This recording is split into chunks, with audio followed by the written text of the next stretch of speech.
Greetings and good evening. Welcome to the Psychic Inside Show. My name is Joelle, and I am the Viberarian.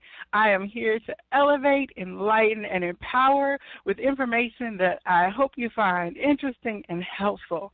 I am here each week on the Viberary Radio Network on Blog Talk Radio, bringing you conversations and experiences, knowledge journeys, and explorations. And every Tuesday on the Psychic Inside Show, I have a different guest on who is sharing about their journey discovering their psychic gifts and abilities. I believe that everyone is psychic. You just may not realize it. And as we are having these interviews and conversations, I'm hoping that you will see something that maybe makes you feel a hint of recognition and something that you can relate to help ease you on your journey and stepping fully to embrace all that you can be.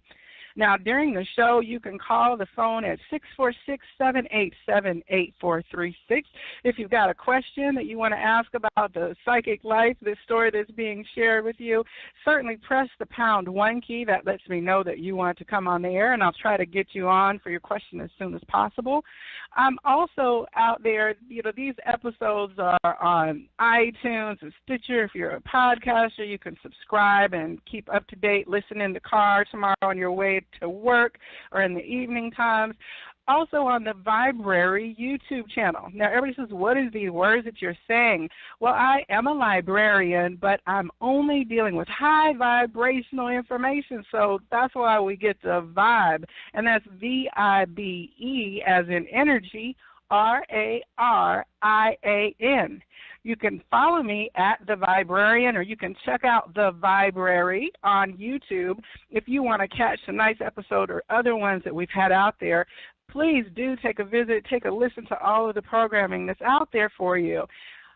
If you are on Instagram and Facebook, I love to pass on the positivity. So if you see something that you think should be shared, it could be a story, it could be a meme, it could be something uplifting, please tag me, Good Vibe Tribe, or Get Lifted. That way I can pass those messages on. I believe that we are all too active in terms of passing on the negativity, and I want to do my part to help you and the rest of my tribe spread the good vibes as far as we possibly can. So on the Psychic Inside Show this evening is a person, you all hear me talk all the time about Gloria Parker's Big Psychic Fair. And I have to tell you that is because it is a place that has been operating as a light for the spiritual community and people who want to access awesome readers, intuitive psychic mediums, astrologers. There's all kinds of people that come through there, and for 25 years, this has been an operation in Atlanta. And I've been going for many years myself as a client and then also as a reader more recently. So I tend to be a regular up there several times a year, and I've seen many faces come and go. And in the last few years, there has been a real kind of shift in the dynamics and the diversity of the people who are reading. At one point in time, I feel like it was a lot more like older, mature. I guess I'm 47, so that means to me you're kind of in my age bracket or above. But in the last couple of years, I have been seeing more men in the fair providing readings, and I've seen increasingly younger faces. So early this year, I went into the psychic fair, and I saw this new face that I had not seen before, and his flyer was super cool. It felt all outer spacey, so that grabbed me on the one hand. And then when I saw his presence and I saw his energy, I was like, well, who is this? Who is this person? I want to know who he is, and I always know when I get that little nudge that it's because Spirit has some reason, something that is going to uplift me, some reason for me to want to connect with people. So when I jotted down his name, I didn't have a chance to sit with him, but I jotted down his name because it stuck with me, and that is Rocky Yang. So I didn't get to sit with Rocky. I came back the next month. I didn't see him. But last month in March, lo and behold, sitting next to me and the reader's table was Rocky. And I was like, oh, awesome. And I was like, I'm the lady who reached out to you to be on the radio show. And he was like, oh, I know you. So it was like a great moment of recognition. And I'm just really excited to crack open the door and invite you to sit in this chair this evening. Rocky, welcome to the Psychic Inside Show. Oh, thank you very much for having me here, and you flatter me very much. I'm always happy to meet new people, and I'm very excited to be on your show today, so thank you. Well, I know it's sometimes considered impolite to ask people their age, but I would say that you are probably under 30 if I had to guesstimate. Am I close or am I off? You're very close, but actually I am 30 on the dot. Okay, you're 30, so okay, you are young. I was young and fresh-faced, and you had like this brightest eyes and smile when I saw you. So to me, it really is striking because 30 is not necessarily the point in life when a lot of people truly know who they are. A lot of us in our 20s and 30s, we might be in like our first career, kind of maturing in our abilities and things like that. And then sometimes in our mid-30s, we find ourselves leaving those first career type established jobs for something that calls our heart. But here you are at 30, and you're already in full-fledged psychic work. Do you feel young at heart in terms of when you look around and see your peers? Well, yeah, so that is pretty interesting. I do feel like I am fairly young. I kind of started doing readings professionally for about 4 years now. And when I back at home in Michigan, when I first started, I was the only guy. And, there's one other guy named Ellie who was awesome too, but he's quit. But besides that, I was the youngest person, and it does feel a little bit out of place sometimes when you look around and everybody's a little bit older in the years. And it does take a little while to get here, though, because I didn't think that I was ever going to officially be a professional reader. After college, I ended up getting an IT job, and then I got promoted and somehow got transferred over to engineering. So I became an engineer, and I was working at the automotive industry, working all around the country for a while. And finally, I came back home to Michigan and Lansing, and I met Maria over there. She gave me a reading, and she told me I should probably be a reader for her. So then I kind of just started my journey that way. That's interesting because when you think of the IT guy, or the engineering field, that is very analytical, logical, specific, data-driven coding. I mean, that's like the area that you're in. And I would say that psychic is the antithesis of all of that. How was that for you energetically? Yes, so it was completely different. I feel like the engineering side, just being inside the factories, programming robots and doing designing factories, that puts you into the very logical mindset. And so coming back home, it's almost like you have to unwind and kind of really wrench yourself out of that mindset and just relax and come back to center. So it was a balancing act between the logical and then the intuitive side too. And you know what the most surprising thing was, though?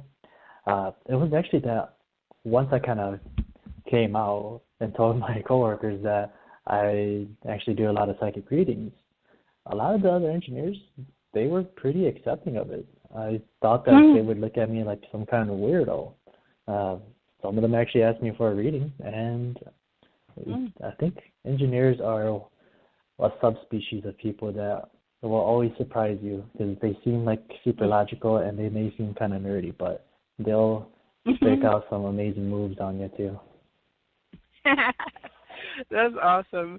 I mean, it's quite interesting because some of the people that we look at, like Galileo and some of the early visionaries, there are people who say, well, these were psychic visions that showed him like the wings of the propeller that they were known for having constructed, and they brought those visions then into technical reality. And that's really then what engineers are doing, is providing solutions. So it would seem like if you are able to tap into your clairvoyance in terms of seeing how something could work, maybe it's that engineers are more tapped in than what they realize. Yeah. So a quick side story, but related to what you're saying.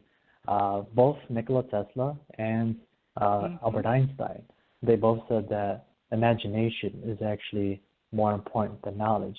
But imagination is also just another term for visualization. And so what they were kind of talking about was being attuned to the spirit and having your own intuitional gifts too, and saying that was actually more important than having a lot of book smarts. And those were two of the greatest minds of our time. Absolutely. Thank goodness. Whew, Tesla, right? Let me give a shout out right there. Now, so it seems like in your probably, 20s to 30s, this decade, you went through what a lot of people would have gone through then over that 20-year period, where you kind of tested a field and then you moved into another field and then you moved away from that field. So you seem to be kind of like in an accelerated ascension. And I understand that you are actually from a family where psychic gifts and abilities are not uncommon. Could you share a little bit more about your background? Oh yes, I'd be happy to. So what happened is that my family, we are the Hmong people. Not a lot of people know who we are. We're kind of a tribal people that travel around the world. So we don't have a country of our own. So we can't say, oh, I'm from Hmong land or anything. We're just kind of spread out all throughout Asia. And so you'll find some of us in China, Vietnam, Thailand, kind of all over. And what kind of happened was, my family, we come from a long line of shamans. So typically how that happens is, well, specifically with my family, and our family is the Yang clan, so that's why I'm Rocky Yang. Every generation, there is somebody that gets chosen by the spirit of the family. So there's 18 last names, or there's 18 clans. Each clan is guarded by a family spirit, and all the families that are underneath that clan, they will worship, they will give honor, they'll give praises and everything and energy to that family spirit to protect them. So how our clan works is that it just happens to be every generation somebody is gifted a little bit more so than others to be able to see spirits, to be able to talk to things on the other side, to be able to just know things. And so what happened was, the earliest story I can remember actually goes back to my great-grandma, who is the oldest shaman that I can remember. And she says that we were kind of, we were kind of from the royal line of shamans. And so when she was still a young girl, she was considered a princess. And how she met my grandfather was that he was a traveling artist. He was very good at his instruments, and so he was going around different villages, holding little concerts. And the day that they met, he was holding a concert, and out of everybody in the whole crowd, he saw her and picked her out of the crowd, and that's how they fell in love, and that's how we came to be. And so then, I'm sorry, I can get kind of distracted sometimes, but so comes from a very powerful line of shamans in our family.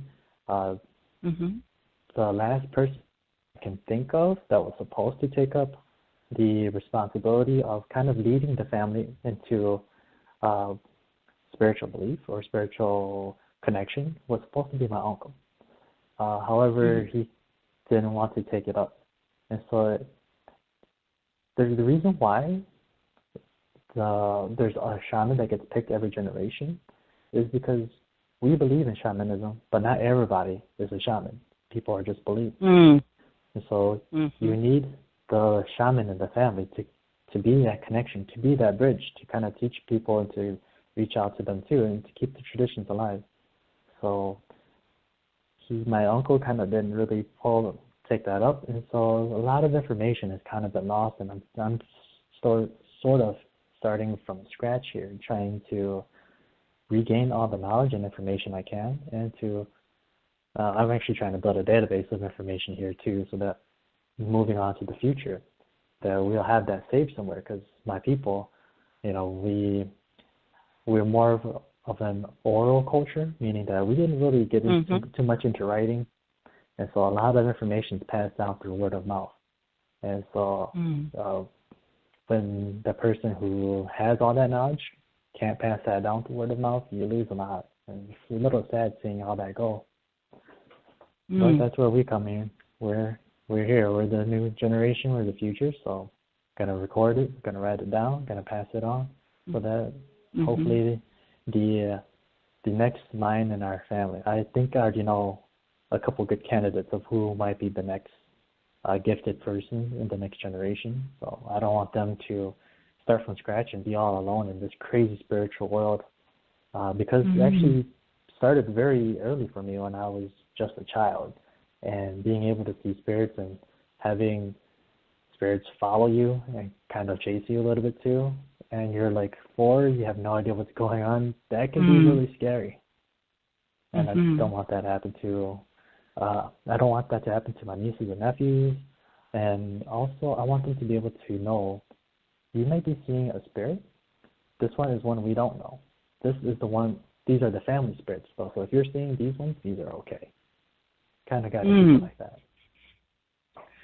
It's so interesting because, what you find in, say, a typical American or European-centric way of connecting with spirit, it is not so much the ancestral connections that you find in indigenous people, such as like the African and their ancestral practices through like Ifa and connecting with the Orisha, Native Americans who are very much also calling shaman pathway, and the Mayans where you're sitting with the elder wise shaman again, who then is teaching forward then the connectivity of knowledge that's so unique to what my experience has been, and I'm absolutely fascinated by that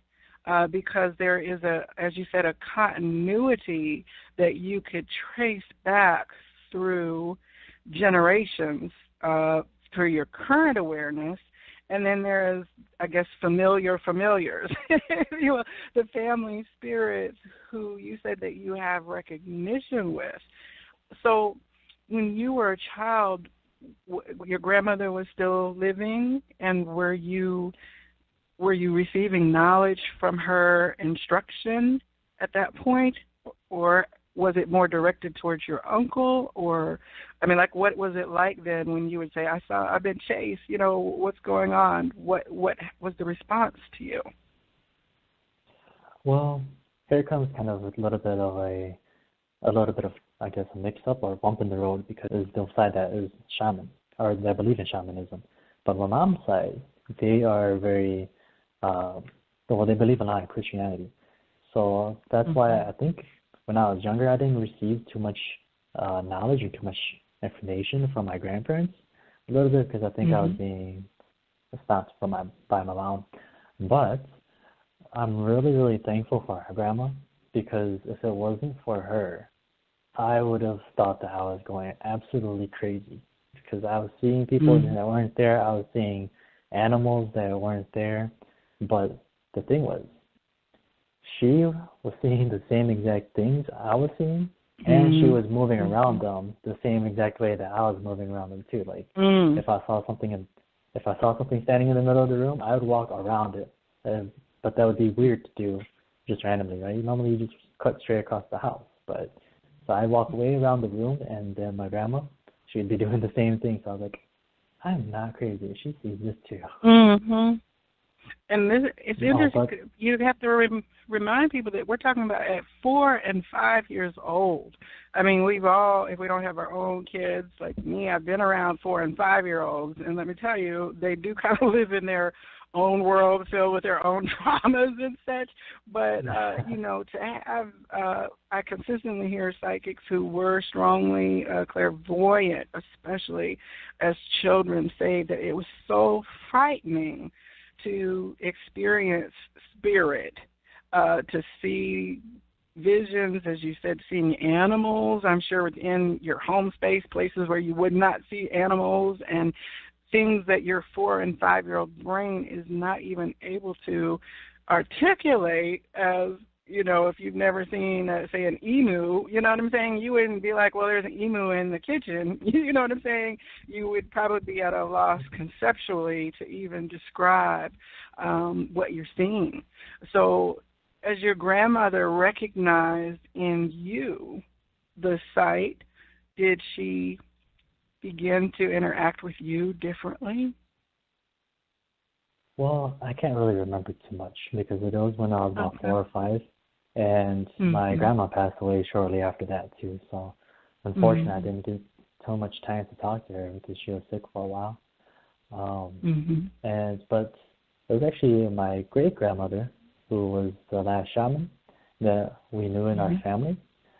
And she actually ended up living for quite a while, but the thing was, I didn't really fully understand at the time, and I kind of viewed myself as an atheist for the longest time growing up, believing that intellectualism and science would win out, and it's kind of why I went into IT and into engineering. But unfortunately, it wasn't until she was getting close to her time that I started becoming a little bit more interested in actually developing my own abilities and not trying to convince myself that if I told anybody that I would be thrown into the loony house. Unfortunately, though, my great-grandma passed away too before that, and I have a great uncle now who lives out in California, and he is a very good master. He's a very good teacher and trainer, and he's one of the last very powerful and very legitimate not psychics, but shamans that I know, who he comes from a line of masters that come directly from the very famous and legendary shaman that we have in our culture that we tell in our stories. So learning from him almost feels like you're learning straight out of history. I think I would just be stuck in learner mode because I love, especially the opportunity to connect with such deep wisdom, because this is the type of thing that we're talking about that a lot has been lost. As you said, people talk about losing language when you assimilate into a culture and then the children don't learn to speak the language, and that's how tongues are lost. There's a lot more than language that is lost in terms of the continuity. And just as you're talking about, like, this generational, like your family, your clan, if as you say, that to me is like eras and hundreds of years that comes across in that energy, like hundreds of thousands of years of a family-specific connection that I think is very, very cool. When you hear people say shaman nowadays, it is used. How do you feel about the term shaman as you encounter other people and their shamanic practices? Okay. So I'll be honest, whenever I hear people talk about the metaphysical world, I am a little bit skeptical until I can kind of find out what exactly they're talking about, because it does kind of feel like here in America we do take things from various cultures, and we do kind of try to stake claim or stake that we have some kind of authority in whatever it is that's part of the other culture without fully understanding it. So I see examples of that a little bit here and there of different things. So when I first started hearing people talk about shamanism, I could only imagine my own family heritage, and I was just completely open to seeing other people and potentially seeing something completely different from what I was used to.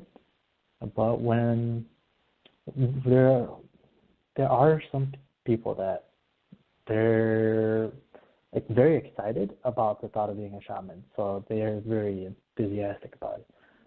But there's other people that I've met recently who almost everything that they're talking about, everything they're teaching, is spot on what my great uncle is teaching me. It's crazy, and how similar it all is. And I talked to one of my trainers down here. His name is Don Simmons here in Atlanta. He's a shaman trainer too, and he was telling me that shamanism, that's something taught all around the world, and the core beliefs haven't changed, and everything's still kind of held the same. So that kind of blew my mind for a second, because I was thinking, just how differently people speak in different countries varies greatly, and how, and how different schools and stuff they teach is completely different. But it turns out that shamanism is pretty much the same all around the world if you find the legitimate kind of core practices. And I went to go ask some family members of mine too, and they said, yes, of course, that makes a lot of sense, because we believe that the first shaman to come down here on Earth went around the whole world teaching everybody, not just our people. And so that would make a lot of sense.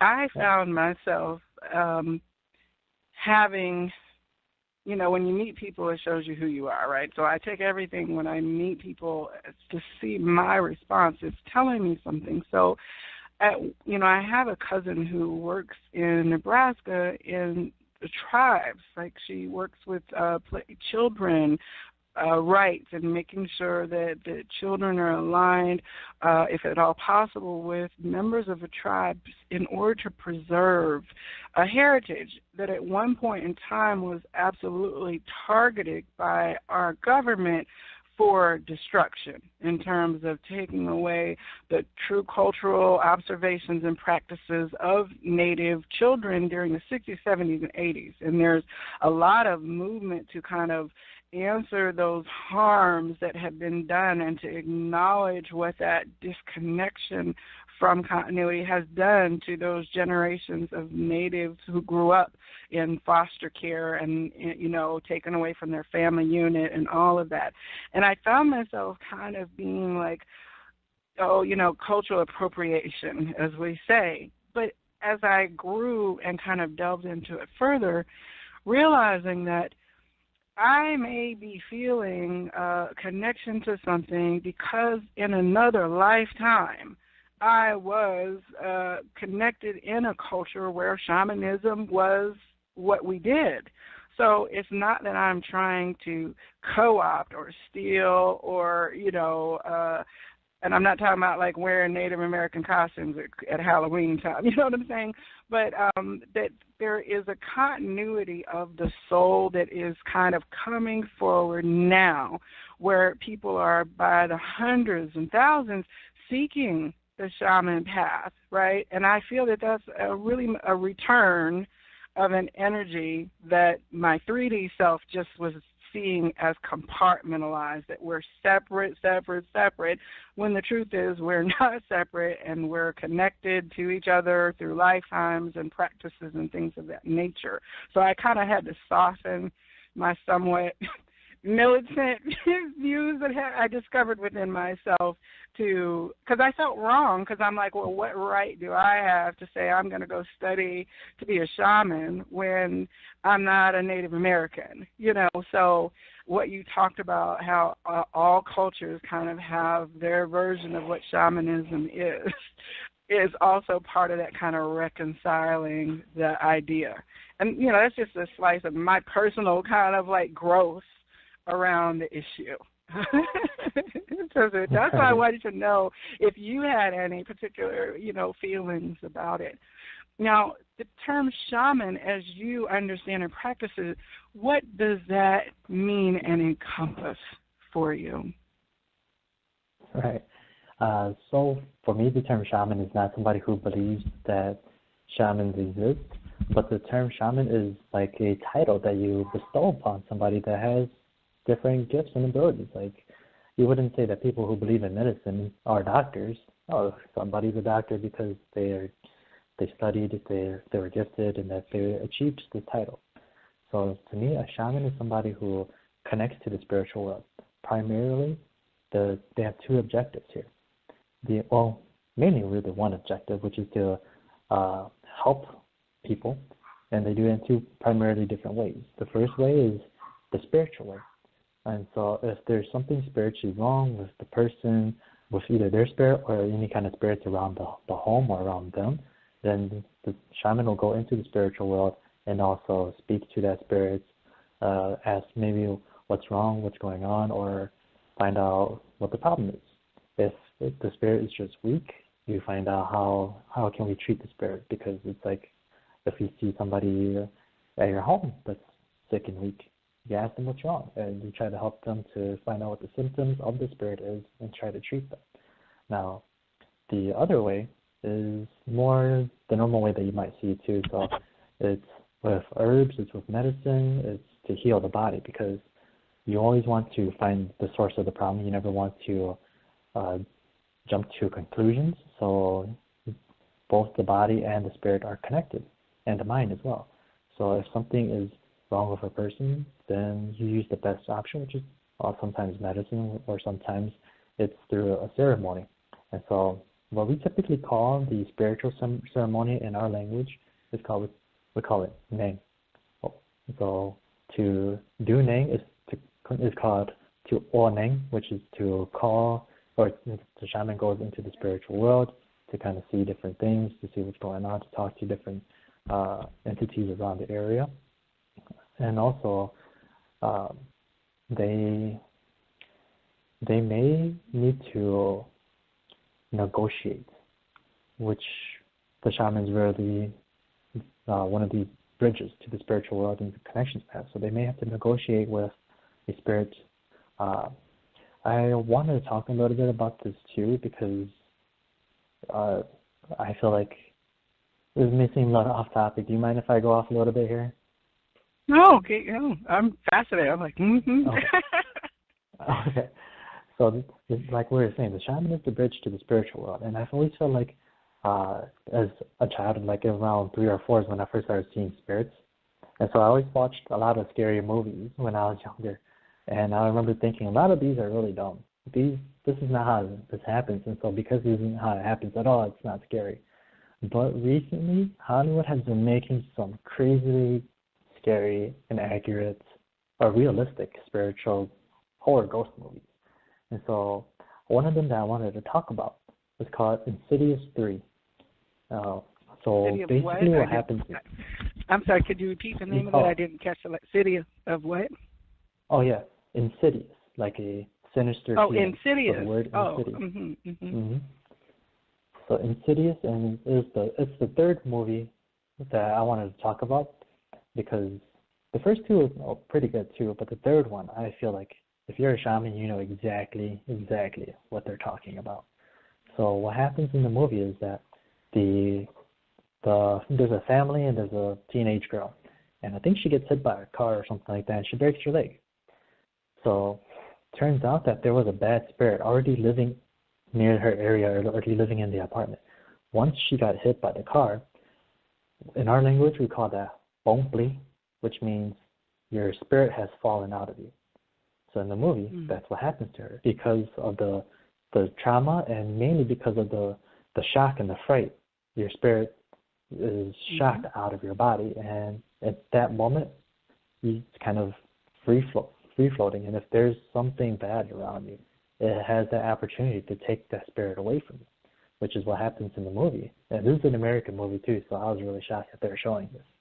And then what happened was, because her spirit was no longer returning to her body, her physical form was getting more and more sick, more and more weak. She started losing ability to move her legs, to move her arms, and to see. And as a shaman, I'm like, holy cow, that's exactly what we say too. If something has your spirit, then you're going to lose a lot of your abilities because your spirit is the one that typically has that life in you too. And what happened was, they eventually, I don't really want to go into the movie too much, but eventually what happens is the family, somehow they find a psychic intuitive person, which I guess is a Hollywood way of saying they found a shaman. It's just that it doesn't make too much, right? So they found a psychic to go into the spiritual world, to go look for her spirits, and just how they show that there's other spirits just hanging around you in the spiritual world is amazing, because that's how I always see them too.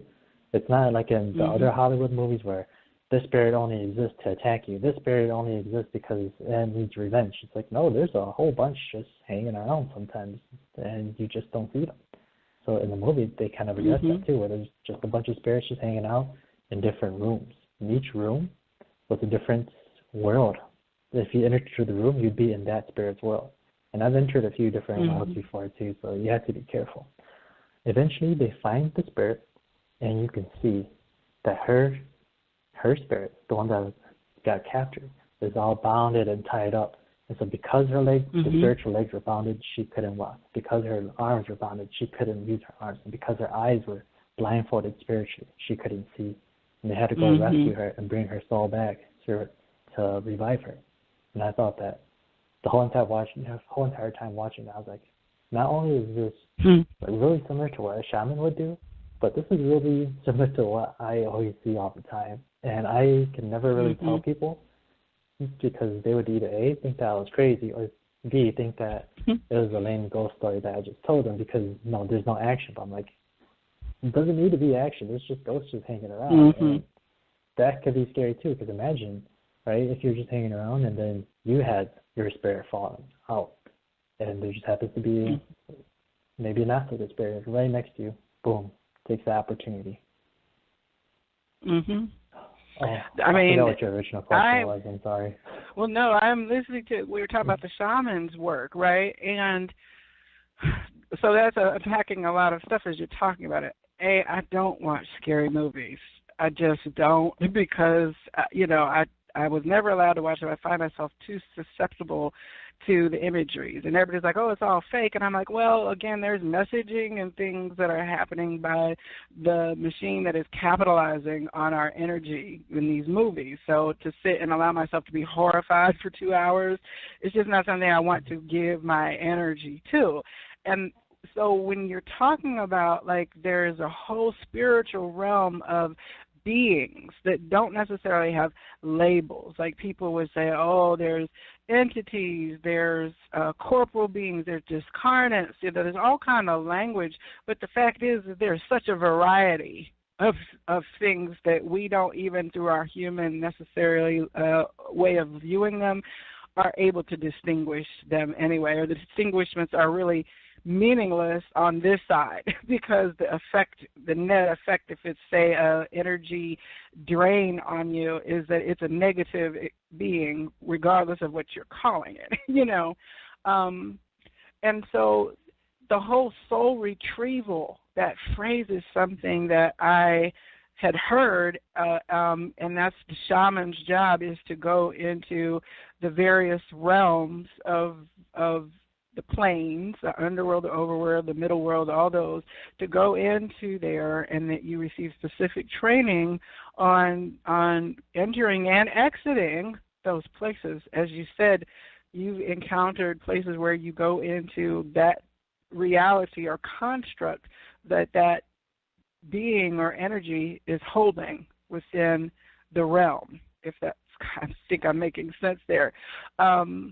And that it actually is a challenging work for you to do, that one should not attempt to do without knowing how to get in, how to get out safely, how not to bring things back or to be sterile or sanitized afterwards, in terms of clearing yourself. And the idea is that most of us would probably be horrified if we existed in the reality, like where you said you see all this kind of stuff already happening, in a horror movie is what was used to convey it, that the average soul or person doesn't have the constitution to really deal with, and they would wind up curled in a fetal position in their room like, oh my God, if you realize what kind of soup we walk through all the time.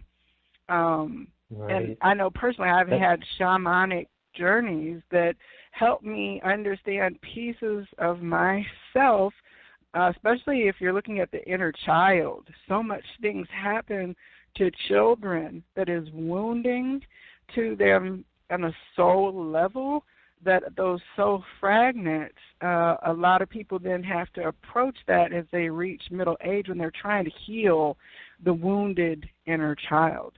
Do you encounter the child soul self aspect more frequently than other soul aspects in your shamanic work? I'm sorry, Joelle, but could you phrase that in a different way? Well, like in the movie, you said she was a teenager, right, who was in an accident. And so, like, children are oftentimes harmed, or they experience traumas, hurts to themselves that cause part of the soul then to fragment. And so when you begin to be like an adult and you're looking at healing yourself and your core wounds, I always tell people they should probably see a shaman who can help them retrieve pieces that happened maybe before they even realized that they were fragmented. If you're like 7 years old and you're traumatized by a little spirit experience, and part of your soul self says, oh, we can't deal with this, and retreats to an area. And it may not even be like in the movie you talk about the child being kind of bound up. In some cases, they say that the soul fragment is just there because it's more comforting than having been in the body at the time that the trauma occurred to them as a child. Are you encountering child soul, like children, inner child work as your shamanic healing services? Yeah, so that's actually something that happens quite frequently here, especially here in America, where we don't really focus too much on spiritual work anymore. And unfortunately, it's already happened to some of my people too, the Hmong people. I know we are people that are, I don't want to say the word is a little gifted, but it does seem that we typically have a higher rate of spiritually aware people. And so I've seen it too, but unfortunately coming here, they are not being taught either, kind of like how I wasn't really fully being taught. The whole integration process of coming here in America has lost a lot of information. But what was going on is that I know a friend of mine who, he was very powerful spiritually. He was able to protect himself. Okay, so I'm sorry, I'm trying to think of how to best explain this. So there's ways to protect yourself, to defend yourself, and everything in the spiritual world. And so naturally, he was really gifted in being able to have the protection set up around himself. But every night, as a child, he thought it was fun to go battle these spirits. He wasn't even a shaman yet. He didn't get any training, but it was fun for him to go and battle all these things. And so at night, his parents would hear him rolling around and just moving around all kind of weird and stuff. They would ask him, what are you doing? And he said that he was fighting spirits and that he would invite them to come and battle with him. And so, you know, it's great that he was having fun, but that should have been a pretty big red flag already, because what ended up happening was he would fight them all the time. But then it would be at night before he'd go to sleep. So whenever he went to sleep and he wasn't consciously trying to fight them anymore, that's when they would actually come in and slowly kind of deteriorate him and drain his energy, drain his spirit. So now he's much older, and he has a lot of what we would call a mental problem, but in reality, he never exemplified any of these traits before, and they're all traits that kind of show like a spiritual, I don't want to say the word is damage, but spiritual infliction. So if this was to have been addressed early on, he could have been a very powerful shaman, or at least something could have happened to him to seal off the spiritual world for him, to protect him, to be safer, because he kept on inviting them every night to battle with them. And also, Mhm. for myself, I don't really know how I kind of got away with it. Maybe just through luck, but growing up, I saw a ton of spirits and everything too. It's just, I guess, by chance there just happened to not be too many that were of the darker entities. And when when the darker ones did eventually show up, because they will, if you leave children alone who are like especially gifted this way, by the time they came to me, I already kind of knew how to protect myself, how to do things on my own with my energy, with my spirit, with my spirit guides too. And so they couldn't really fully get to me. But there are people, and I have another friend who's about 10 years older than me now. He was a good friend, he was a great mentor, and he would always show me around through life. But I always knew that something was a little bit off with him. And I didn't really want to bring up the whole spiritual world too much with him too. So I kind of just kept this away. Well, what ended up happening was he just broke down one day, out of the blue. He just kind of broke down one day. And he was having all these panic attacks and anxiety. And I should have told him. I should have told him a little bit earlier. But what was happening was, because he was so just not spiritually aware, but he was putting himself into a lot of negative places, energy-wise. Then what was happening was, he was trying to help people by training them, by coaching them. Like, he was kind of like a life coach. But he would take on very difficult cases without being able to spiritually protect himself. So almost every day, all day, he would be arguing or battling with all these different people, putting himself into those really negatively charged areas. So what happened was, eventually negative spirits became attached to him. What the spirits want is our energy, because they are no longer living. They still require energy, and we require energy as well, but we can still generate it. We can make energy through food, through our bodies. So that's what they don't have. They don't have our bodies to make energy. But what they try to do is take it from us. So then eventually they start taking it from him, and he kind of just lost it. And I tried to help him when it was a little too late, but everybody that I knew, as soon as I asked them to do a reading for my friend, everybody knew right away. Oh, this person, he's a little beyond our normal help. We would have to do a full ceremony on him. But no offense or anything, but he was Caucasian, so he didn't really fully want to go through with it or to believe in it. And I just let him be, because you don't want to do anything half-hearted. You don't want to do anything just right, because that opens the door, and that can hurt both him and the person trying to help him. Because if he, it's like opening the door to go to the spiritual world, to go find the spirit.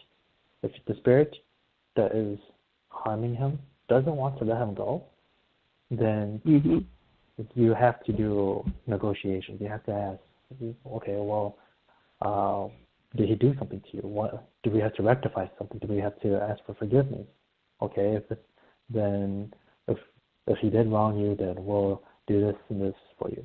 But if he didn't wrong you and you are just holding on to him, then can we bribe you? Can we bribe you? Can we give you this and this and this for exchange for the spirit back? And so that's the second option. The third option is that if they still don't want to give the spirit back, and if they don't have a particular personal reason for it, then that is when the shaman will actually have to go in, and he'll actually have to use his weapons, his abilities to combat the spirit. And so it may be a spirit, or it may be just a negative entity, so I don't really want to use I don't really want to specify, because it's like what you're saying, it's a very broad term.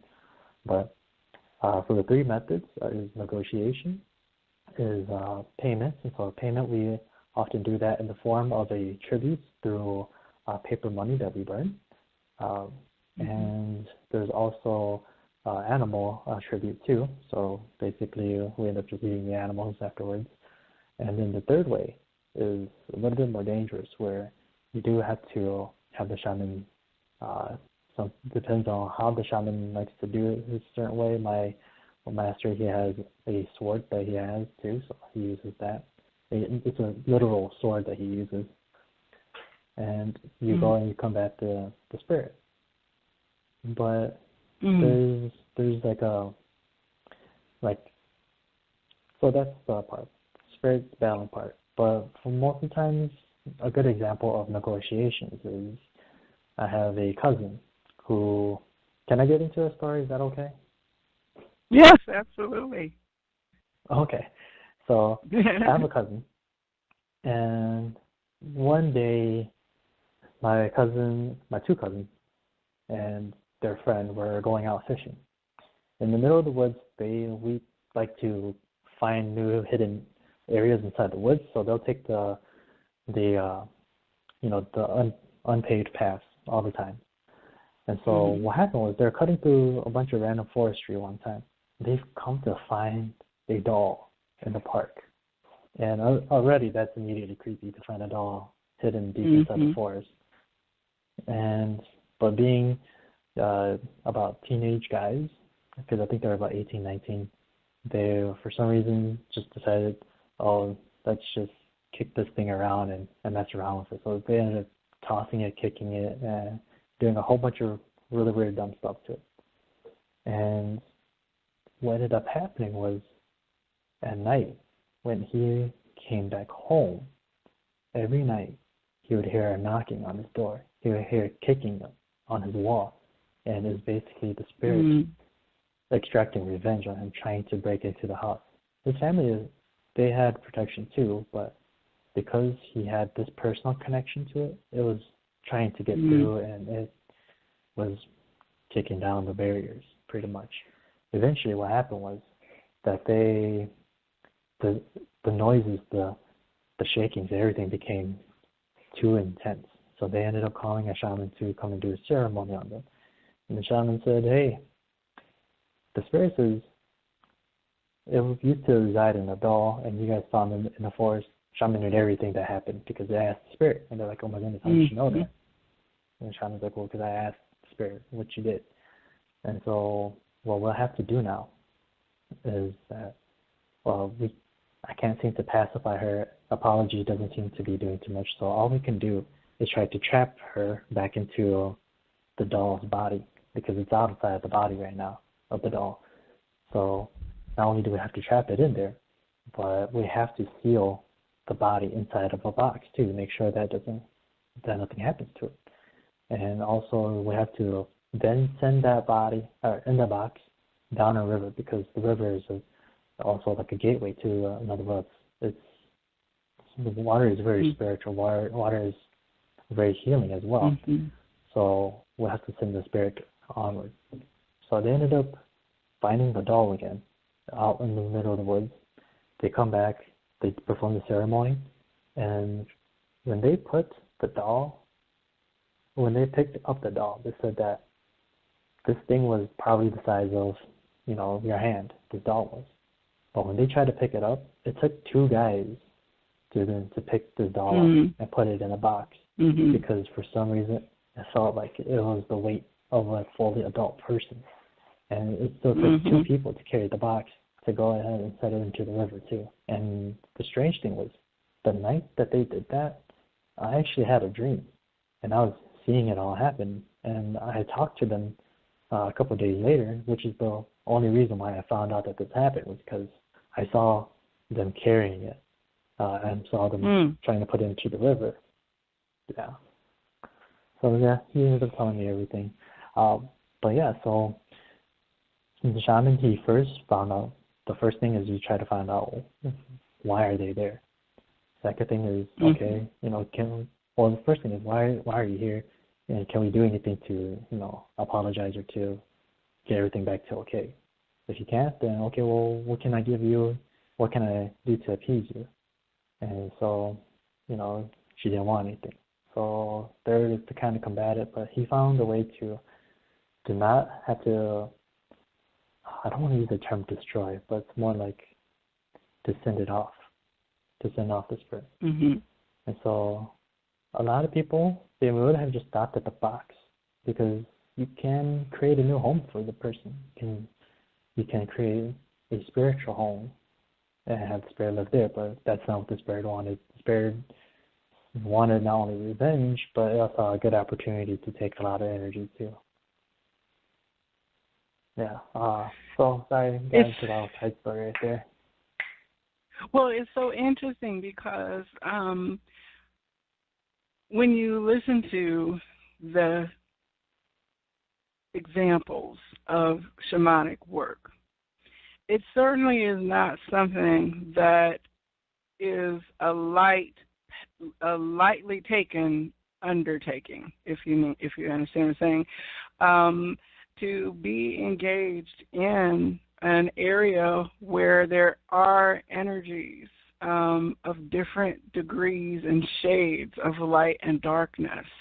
I could see why say your uncle or another person presented with the weight of, well, now you have this mantle that you are going to carry forward, and you're going to be doing this, and it's like, wait, hold on a second. I didn't agree, like on some level you say from your 3D self, who signed me up for this? And, your soul is like, well, hey, we got this. It's not really a problem. It's just you think it's a problem, but, soul self sees from the highest perspective. But I can see why it is a daunting task to say, because I'm sure there is a degree of, if it's reaching a point where you're negotiating or using a sword in spirit and in truth to engage the spirits, that's not just your typical numerologist, who's reading your numbers. That's like a heavier responsibility. I know, right. Like for myself, when Dave said, well, you're a medium, a lot of my closing off of my ability in that area is because I'm like, you know what?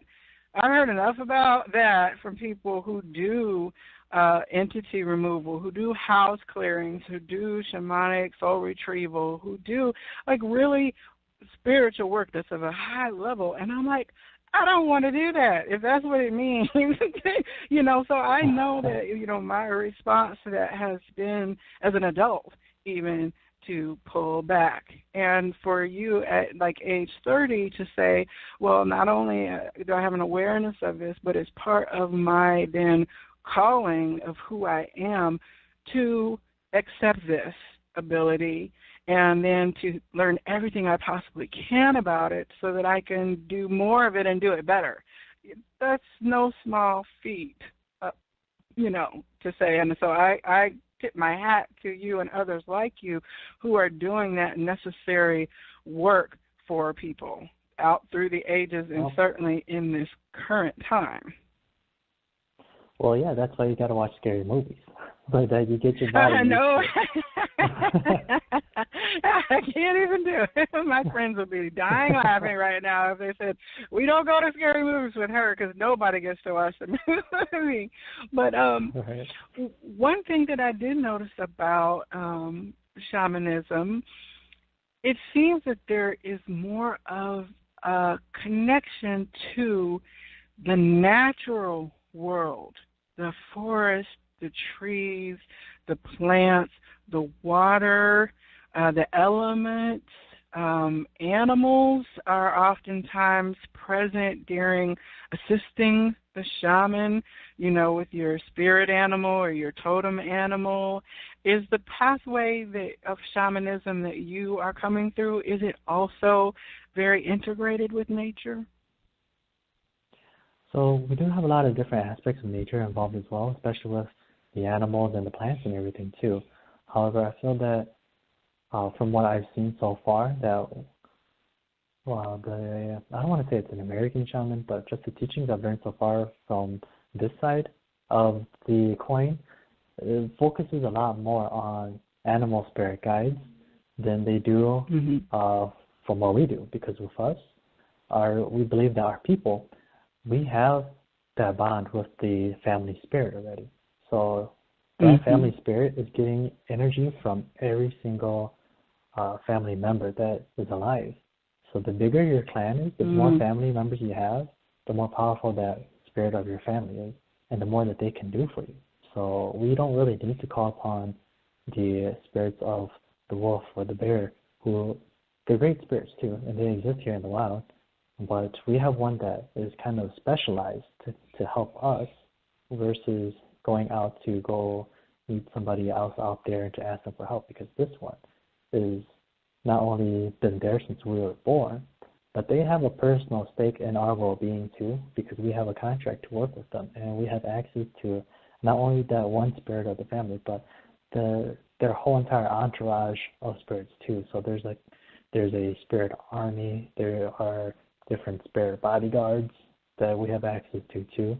So we don't really rely too much on the totems, but we do have something similar, which is the family altar, which has different ancestors that are still there to help communicate with the spirits too, and to kind of help bring everything together. And but in respect to nature, yes. So the shamans are still very in tune with nature in our culture as well. And even my grandma, the one that passed away when I was very young, she had this medicine that was really amazing.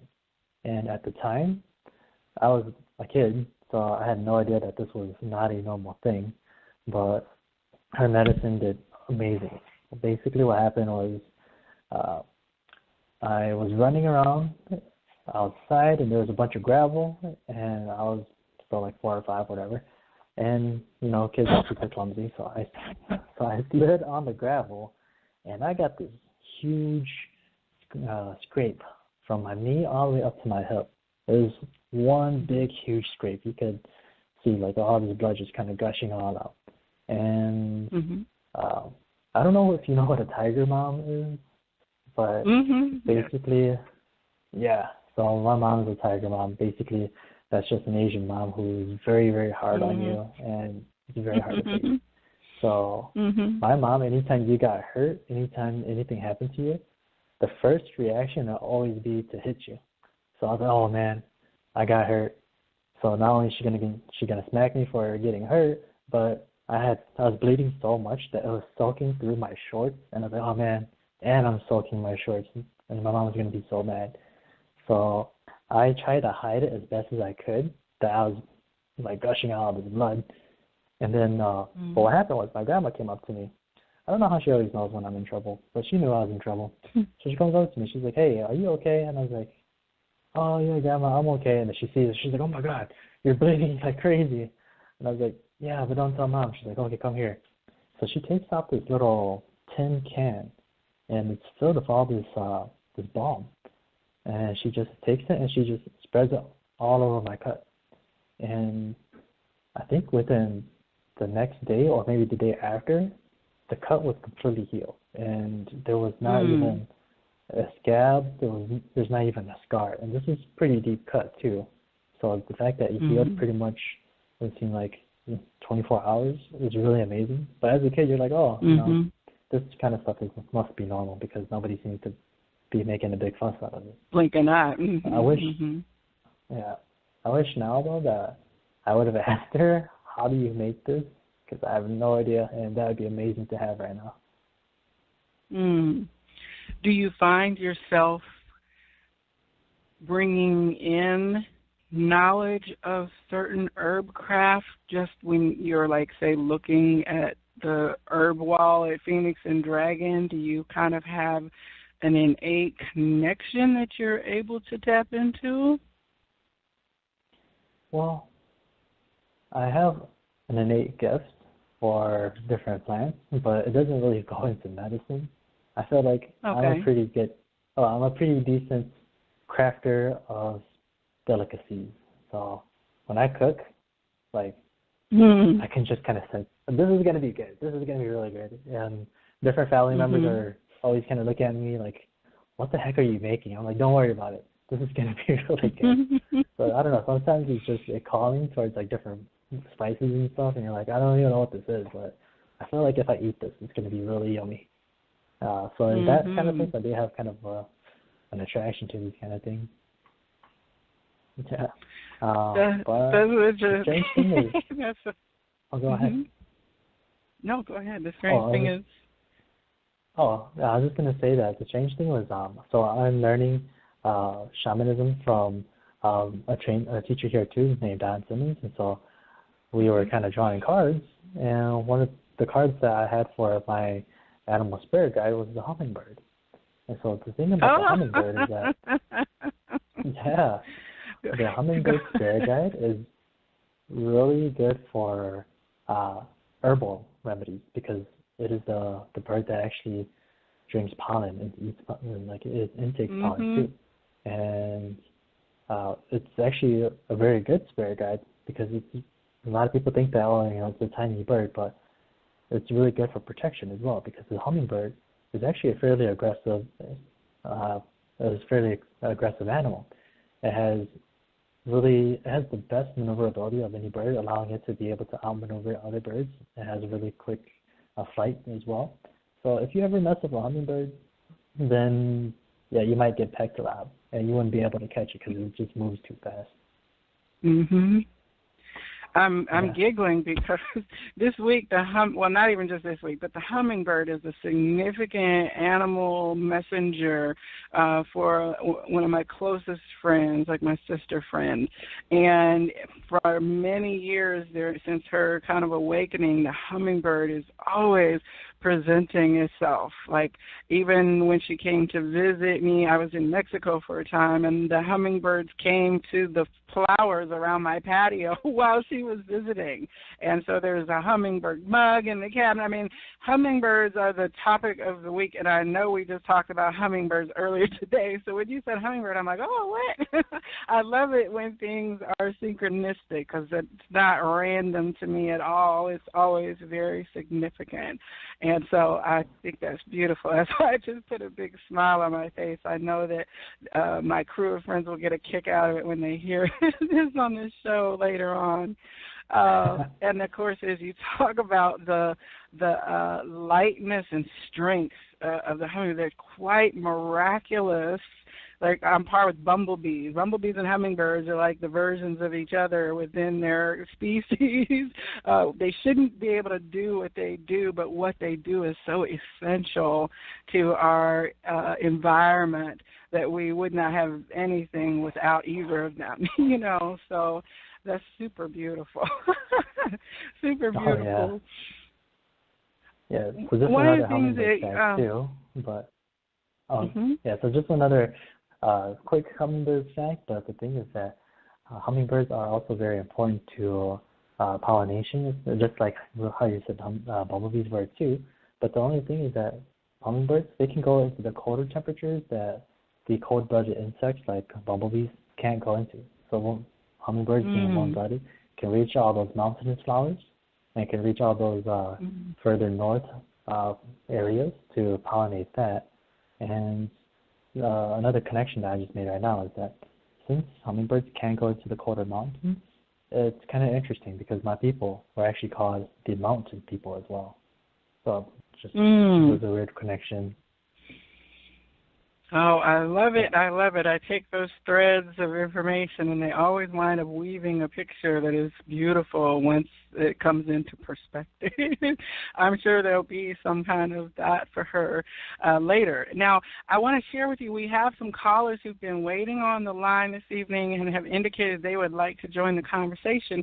Now, for those of you who've been waiting for a psychic reading, this evening we're not going to have that as part of the show. However, we will be providing information for you if you want to connect with Rocky for a reading later. So for those of you who are still on the line, I'm going to start checking in and see if you have a question about the topics that Rocky has been sharing this evening. So I have a caller ending in extension 0073. You're on the Psychic Inside Show. Did you have a question for Rocky, or were you holding for a reading?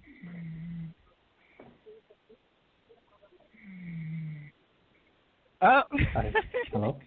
I think we got somebody who might have fallen into a bit of a snooze on the show because I think I heard snoring. So, and the other callers dropped. So I thank you for listening. As I said, the show is not focused on psychic readings. I appreciate all the listeners who are here for that. However, this is really about talking about these stories and coming into acceptance of all that you are. So we do try to announce when there is going to be a reading opportunity available. And as I said this evening, that's not part of the programming. But Rocky, you are also a palm reader. Now, I've only met like one other palm reader. I absolutely adore her. Her name is Cassandra Hanna.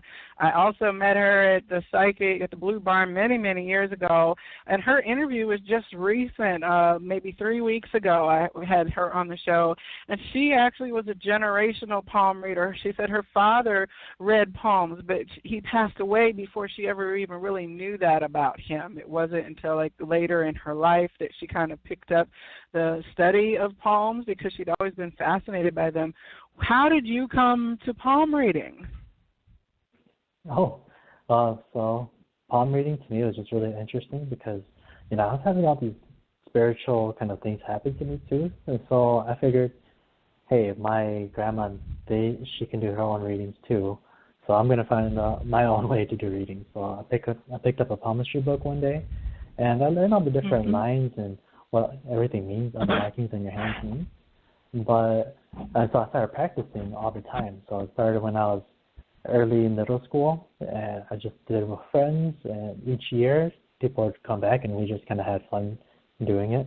So all throughout middle school to high school, and when I was in middle school, they're like, hey, this is fun. When I was in high school, they're like, hey, you're getting pretty good at this. And in college, you're like, you are getting really, really scarily good at this.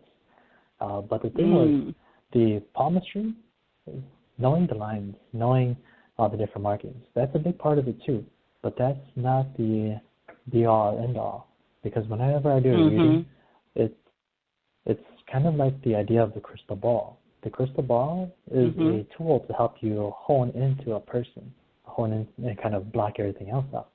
So people's hands are like my crystal ball, which helps me to tune into them and to receive the visions and everything too.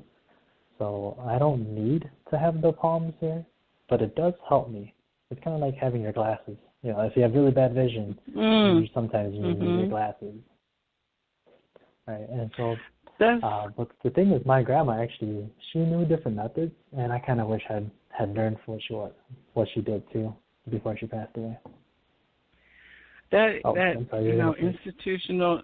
Well, I say that knowledge of generations. It's like everybody loves Nana's macaroni and cheese, and nobody figures out how to make Nana's macaroni and cheese, and Nana passes away, then there's a hole in the family when everybody's like, oh, Aunt so-and-so, she make a good macaroni and cheese, but it just isn't like Nana's, And we talk about that jokingly, but like preserving knowledge, you do have to kind of grow up in the kitchen with Nana, making it with her, because she's not using a recipe. She's using her knowledge of how she made her macaroni and cheese all her life, and that disconnect then where no one's now in the kitchen with Nana gathering and learning and observing. And you certainly have relayed that you feel a loss from not necessarily having as much conversation in this reality with your ancestors as recent as your grandmothers. Now, the connection that you talk about with the family who has departed, the Mayans are very much like that the most recent departed ancestors are the ones who are like in the branches of the tree closest over your community in the ancestral tree, and the further out the branches are going to the tips, those are the eldest of the eldest of the eldest, and that there is a continuity of that there is no end to the branches of the tree. When you're in that kind of dynamic, one thing that I had been taught is that when connecting with the ancestral realm, that there are people in your family who, though you love them, you would not necessarily let them babysit your kids, or you wouldn't necessarily bring them into your family business as a business partner because they weren't good with money. But those kind of dynamics also can exist in the afterlife where, say, maybe the soul is still learning lessons rather than having got to a vibration of highest, like unconditional love. And so the teaching is that you would want to make sure you're only connecting with the higher vibrational aspects of your family continuity. Is this a teaching that, or an understanding that is your pathway, or it's really just like this clan of energy and it's all invested in the good of the family forward, and any degree it doesn't matter? Actually, the first part what you said actually makes a lot of sense to me, because what happens is that once you, in our shaman beliefs, is that once you pass away, that you return to the other side, the spiritual world. And so what happens is that there is still time for reincarnation. Each reincarnation, you learn things here on Earth that you get to take those lessons into the next life too. So each time you reincarnate, you're building yourself spiritually up even more as a spirit, as a soul. But what happens sometimes too is that the younger spirits, or sometimes the lessons don't get learned, and so the spirits of our ancestors may be in a little bit of a predicament. And so we periodically, about 3 times a year, will have to communicate with them and just kind of do a checkup on everybody on the other side, like, hey, how are you doing? Because it is pretty much a spiritual world, very similar to ours. Remember at the beginning when I was saying spirits are all around you. It's basically like their world exists just like how ours exists. So we go check up on them. Hey, how are you doing? How's your spiritual health? How's your home? How's your finances? If their health is not okay, then we try to help give them tributes and everything too. If their finances are not okay, then we have our paper money ceremony that we burn for them too. If their house is not okay, then we'll try to help fix their houses. And sometimes they'll tell us too, hey, something happened to my gravestone. Could you guys go and check this out? And so we went to go do that a couple of times already. It turns out that the trees around my grandma's gravestone were growing over the whole entire thing, so we had to go trim it a little bit and to go clear a bunch of stuff off of the stone as well. So there's a growing path for them too. And interestingly, my grandma that passed away, I felt really bad for her, because I think she is the one who has the hardest time. Because when she passed away was when we kind of lost a lot of knowledge in the family of what to actually do as shaman. So she's basically on the spiritual world by herself, like, hey, you guys, how come you guys aren't doing this? How come nobody's doing this? I need help. And for years, she was asking for help. She went to various people. She came to me. She came to my cousins. She even came to my mom. And and the strange thing was, we didn't really tell each other about these visions, these dreams. But each vision, each dream that we all had was exactly the same exact scenario that we had never experienced in real life before. But each time she came to us, it was this really weird sequence of events that happened the same exact way with each person seeing her. And so it's only been recently now that because I've been doing psychic readings ever since I was young, but it's only been recently that I've been stepping up into the role of being the shaman of the family, to be the spiritual bridge for the family to that connection. And it's only been recently that I've been able to actually understand how to actually help her, how to actually do things. Because before, we were all kind of scared and just clutching to ourselves, hoping that things will magically get better and that, we might just be crazy and we're all collectively having the same dream for some reason, and it would just go away. But it wasn't until It wasn't until recently where I was able to help her a little bit more.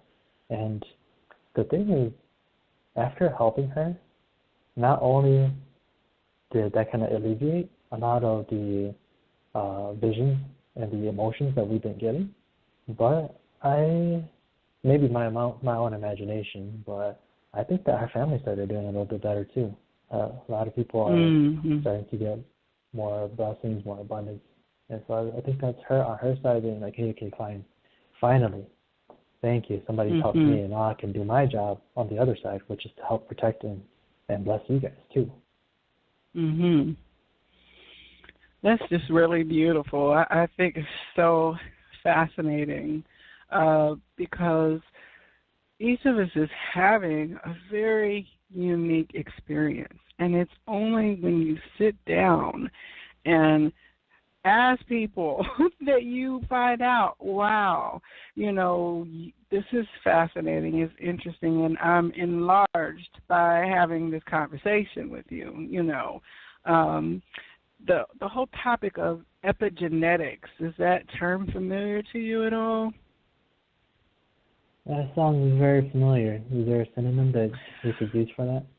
Well, epigenetics is like, I see it all over now in TED Talks, and it's basically that there are traumas that experience generations after the actual thing, in the actual DNA level functioning of the cells and the body.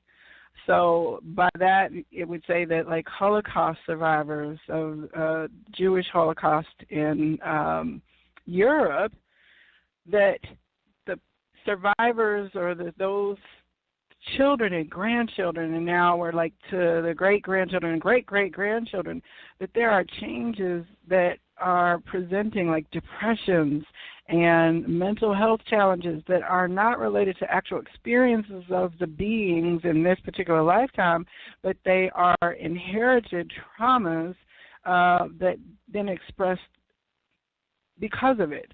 And they say things like, if you had, of course, the 400 years of slavery for the African-American people in this country, that there are things now that genetically they can trace the markers to say, well, these are a result of the trauma of separation, the trauma of generations of rape, the trauma of generations of enslavement, that if you experienced a famine, let's say, for a period of time in Ireland, like if you lost 2 or 3 generations due to the famine and not being able to feed yourself, that your cellular biology changes in order to try to compensate for the nutrition that you did not get. And so in your current life, you may actually manifest imbalances based on cellular responses to things that you don't even know about. And science is just now kind of putting those pieces together and validating that, yes, there is such a thing as inherited trauma response. When you look at it from the perspective of your clan and the preservation and the continued involvement of your ancestors in the spirit realm to try to guide forward to the highest vibration possible, the DNA, the seed, the biology of your family, to me that is the psychic version of what is happening in science. And the fact that both of these areas, epigenetics is becoming like the key hot topic, and more people are stepping into psychic connections, connecting with spirit realm, connecting with ancestors and loved ones, that's part of that healing that is needing to happen in this present age. And that's really why we're all here as soul cells, to participate in the improvement for those going forward.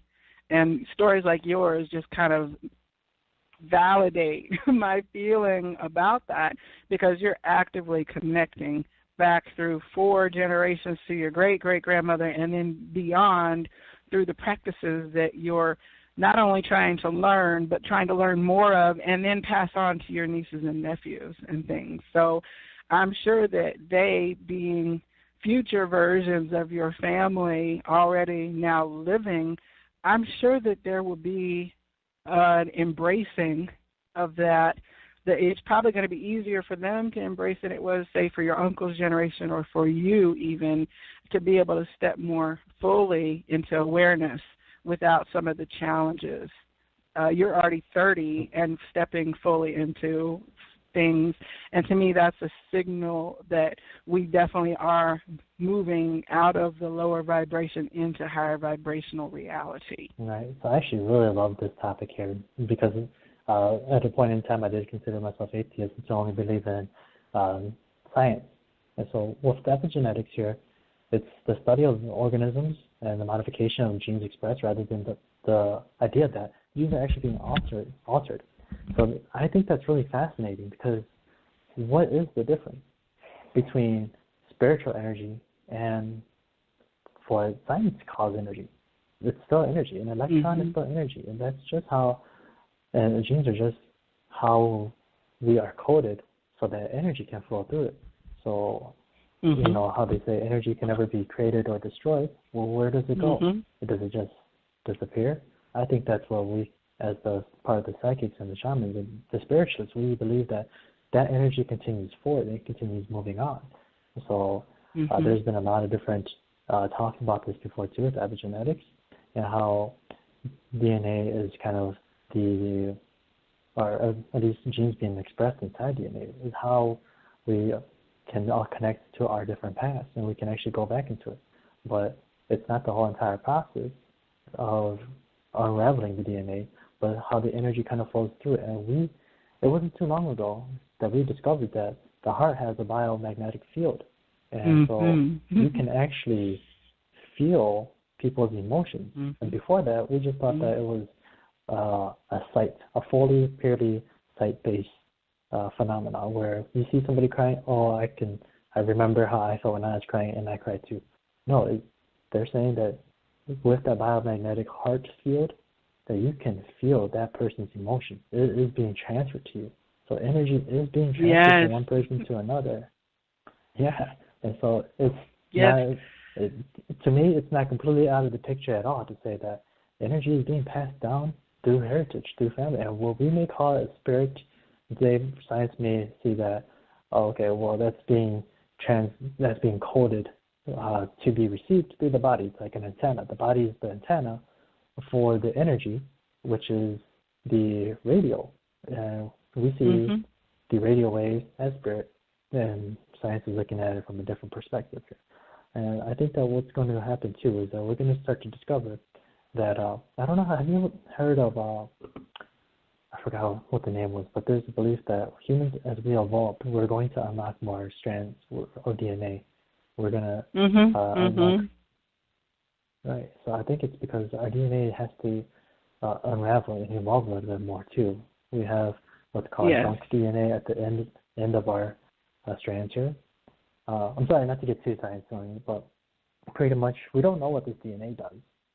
But I feel as we mature more as a species, we're going to become able to understand and unlock this ourselves, and to realize that we have been so progressive, so focused on the logical side, that we've forgotten what it was that makes us human, which is the heart, which is the soul. And we need to grow that too. And I see, and I know that the world is moving towards the heart growth, through spiritual growth, because younger and younger people are starting to awaken to their own abilities, their own gifts too. It's like the whole world has been waiting a long time for this. And I know that the world is starting to exemplify a lot of different things. Like there's a new internet challenge. So the internet has a bunch of things they call challenges, which is just kids making videos of themselves to copy one another. But the new challenge is the trash cleaning challenge. And I've been hoping that we'll get to this point for a long time. And now I've actually started seeing people record videos of them doing the cleanup challenge, where they'll go to this completely trashed junk place that's been sitting there for generations and years, and they'll go clean up an entire beach, and they'll just take pictures of how destroyed it was and how clean it is now. And that is the thing that we're starting to awaken. We can feel the heart magnetic field of the earth, just like how our heart, we can feel each other's emotions. We can feel the earth's emotions too, and the earth has been hurting for a very long time. Yes.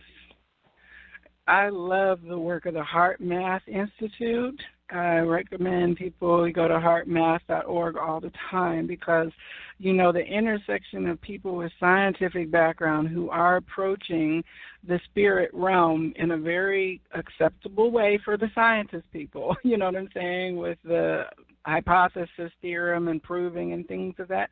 They're approaching the science of the heart energy, and the heart as the magnetic field of the heart, and the synchronicity of the resonances of the Earth's magnetic field with our body. I mean, it's so exciting that people are having the thought to even begin connecting those dots out in the research area, where they're looking at the things like prayer and intention and being able to scientifically begin validating these things that people have had faith statements about for many, many years. All of these things are, and I think I even read that there are children now who are appearing who have some of this DNA, the junk DNA, actually activated.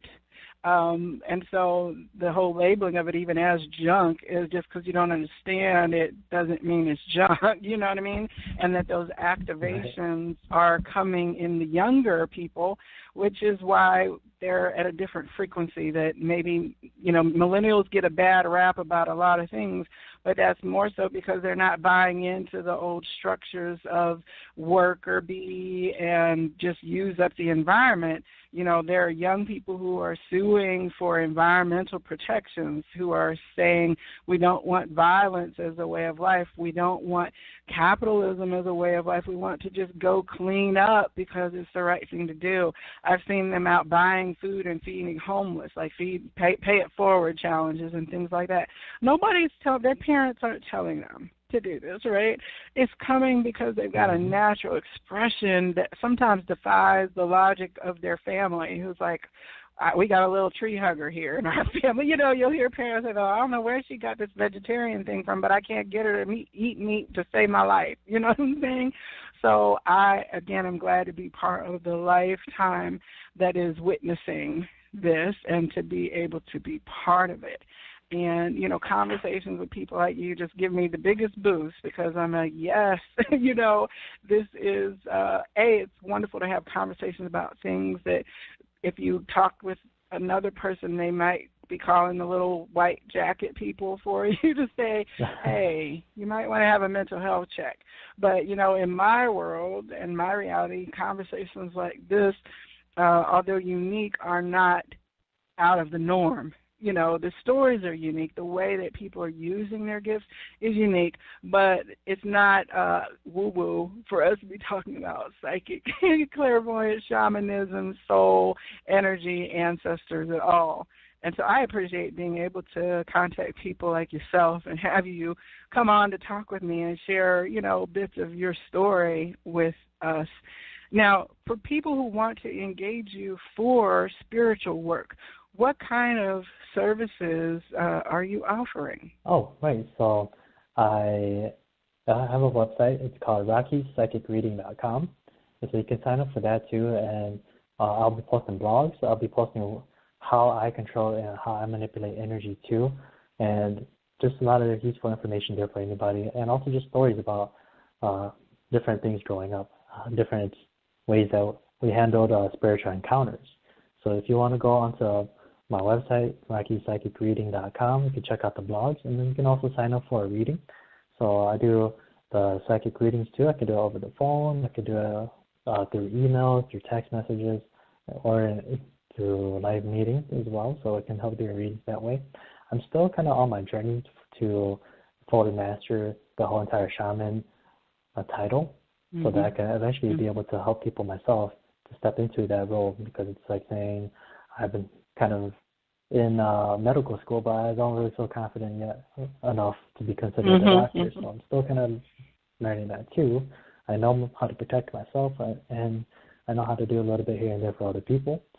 So if it's a little bit of work you might need, I can point you into the right direction. If it's nothing too big, I could probably help you with that too. But if you have any kind of spiritual need or assistance, I will be able to check that out for you. But I'll be the first one to let you know if this is a little bit beyond what I'm currently comfortable with, and I'll get you the help you need. But besides that, just look for the help through the blog, and just to share the communication experience, you can sign up for a reading. And also, I'll be starting my YouTube channel here. Hopefully, I can get the video up by tomorrow morning. And we're actually going to talk. We're actually going to be talking about your least favorite subject, about about scary movies. So that'll be. Hey, I can listen to them. I just can't watch them.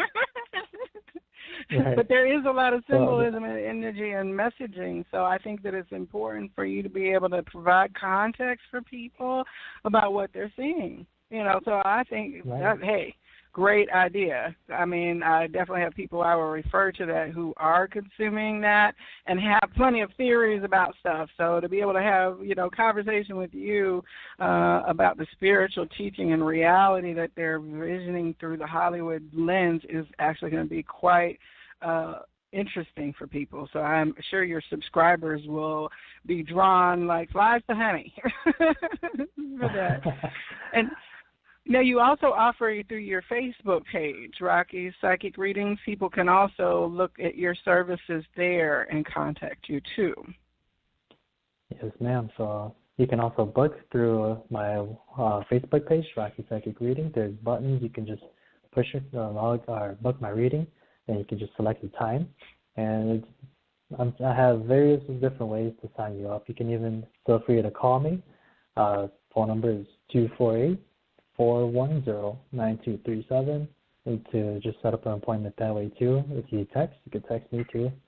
And if you want to email me, it's just RockyPsychicReading@gmail.com. And are you going to be at the big psychic fair or any other events this month? Yes, well, first weekend of every month I'll be at the big psychic fair. I show up on Sundays at the big psychic fair at the Blue Barn here in Atlanta, but I also on Saturdays go to Energy Yoga to do a fair too. They both have their fair weekends on the same weekend, so I just split up my time just to get to all the different clients that are in different regions here of Atlanta here. But I still go back home and I do my whole Midwest reading as well, because with Maria Shaw's reading, we travel around the state of Michigan, and we also go to different states in the Midwest too. So I'll also be in Minnesota sometimes as well. Well, that is awesome. So I guess people, you need to follow Rocky on Facebook so you can see where he's going to be from week to week. You don't have to be in Atlanta to be able to connect with him. I will definitely be seeing you on Sunday. Hopefully we'll be in proximity again, because your energy was really awesome. And I'll tell you what, your table stayed busy. So you have a definite strong following of people who come to see you there, and that's always a good sign, because people, there's so much selection there that people can go to really any number of 15 or 20 people.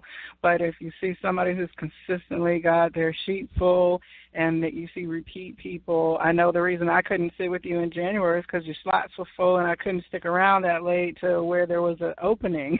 So that's why I missed out in sitting with you in January before I started reading myself at the fair. So, I just love your energy, and I am appreciative that you were able to share more about yourself, and I anticipate learning more about you through personal contact out in the community here in Atlanta going forward. Did you have any kind of advice or statement that you would want to leave with people when they happen upon this episode of your life at some point in the future through YouTube or the other channels? Yeah, so the world is coming into a spiritual awakening, spiritual place. So I guess my message to everybody is just try to be as kind to others and try to live in your best light that you can, because even if you don't have your own spiritual abilities, that translates to spiritual growth as well. And you're going to want that. And if you can, I would say that start learning more about spirituality, because you might not see it now, but it could become a big deal in a couple of years here. It's the flowering. It's the expansion. There's a lot of people waking up right now, and they're confused, like, what's going on? And so for people like you who've stepped fully, at an early age to be a lighthouse and a way shower, That's why you're here, because there's going to be other 20 and 30-something-year-olds who are going to be able to really connect and relate with you, and they will not have as long a journey even as you did to step into your fullness because of what they will receive from you. So I honor that in you. Exactly. For Thank those you very of you, much, Joelle. Well, those of you who are tuning in each week, I am back on Thursday for the Viberarian Show. Now, the Viberarian Show, we start at 9 o'clock, and it is a topical conversation. This week, we're going to just be talking about what is going on with the energies. You know, we've had the Mercury retrograde. We've had several full moons and new moons, the equinox. There's things happening that is kind of like a psychic news update or metaphysical news update. So if there's something you want to talk about that you're curious about, give us a call. It's a free, open call. I'll talk to anybody who wants to talk about something, give you a little bit of the 411 as I'm experiencing it and seeing it. Last week we had a talk with Monique Ruffin, who is an amazing astrologer, and she was breaking down the moon and how manifesting works with the moon energies and kind of gave us a little history and connection to the astrology of the moon and why it influences us. So it's super valuable information. And we've got some people who've created oracle cards coming up for interviews in the future, and it's just kind of a grab bag. I think we're going to be talking about centaurs, because I've got reports of a centaur sighting, which I'm absolutely fascinated about. If you all don't know what a centaur is, Google it. You know, it's what we would call a mythical creature, but when I hear reports of this, I like to go get more information and talk to the people about it. Of course, there's a little hesitancy for people to come forward, but I'm exploring any and every subject. So if there's something mysterious that you're curious about, please do give me a call. And look for us next Tuesday, because we've got more psychic stories to share. For each of you who's listening, I appreciate your exchange of energy for you showing up for these, because I have a good time, but it's made even better by your contribution of being here for these interviews and stories and conversations. And so to each of you, I wish for you this week that you have all of the blessings that you can possibly hold in your arms, and that those blessings spill out onto the world around you. The light in me absolutely honors the light in you. Namaste. Namaste.